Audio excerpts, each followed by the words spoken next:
رسول اللہ صلی اللہ علیہ وسلم کے پسندیدہ کلمات۔ حضرت ابو ہریرہ رضی اللہ تعالیٰ عنہ سے روایت ہے کہ رسول اللہ صلی اللہ علیہ وسلم نے فرمایا، لَأَنْ أَقُولَ سُبْحَانَ اللَّهِ وَالْحَمْدُ لِلَّهِ وَلَا إِلَهَ إِلَّا اللَّهُ وَاللَّهُ أَكْبَرُ أَحَبُّ إِلَيَّ مِمَّا طَلَعَتْ عَلَيْهِ الشَّمْسُ۔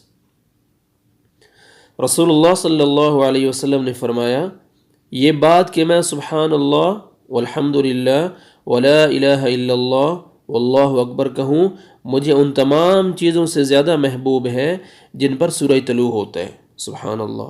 یہ صحیح مسلم کی حدیث ہے، حدیث نمبر 6847۔ اس حدیث مبارکہ میں رسول اللہ صلی اللہ علیہ وسلم نے ذکر الہی کے ان عظیم کلمات کی فضیلت بیان فرمائی جو اللہ تعالیٰ کو سب سے زیادہ محبوب ہیں۔ یہ کلمات توحید، حمد، تسبیح اور تکبیر کا ایک جامع خلاصہ ہے اور مومن کے دل کو اللہ کی عظمت اور قرب کا احساس دلاتے ہیں۔ یہ حدیث ہمیں سکھاتی ہے کہ ذکر میں آسانی اور وسعت ہے۔ اللہ تعالیٰ بندے سے زیادہ بوجھ نہیں چاہتا، بلکہ اخلاص کے ساتھ زبان اور دل سے نکلنے والا ذکر محبوب ہے۔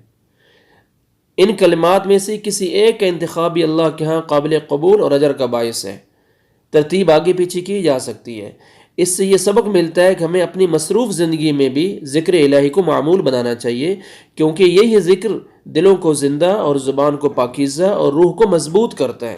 یہ حدیث ہمیں ہمہ وقت اللہ کی یاد اور دل کی طہارت اور روحانی سکون کی طرف بلاتی ہے اور یاد دلاتی ہے کہ سادہ مگر خالص ذکر اللہ کے نزدیک سب سے زیادہ محبوب ہے۔